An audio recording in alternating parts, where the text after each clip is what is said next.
Chinnaram friends, చిన్నారంలో enter అయినాం.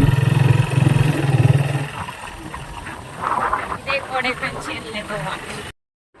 ఇదంతా జిన్నారం మండలం.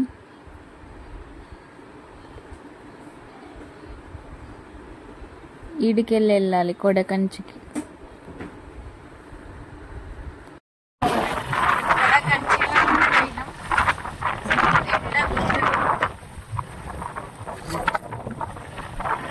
ఈ కొడకంచి కొన్ని వందల సంవత్సరాలది.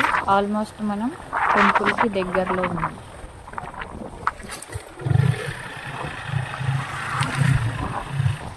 ఈ విలేజ్లో స్పీడ్ బ్రేకర్లు చాలా పెట్టింది. ఎందుకైనా మంచిదే, సేఫ్టీ కోసం, యాక్సిడెంట్లు కాకుండా జాగ్రత్త కోసం పెట్టింది.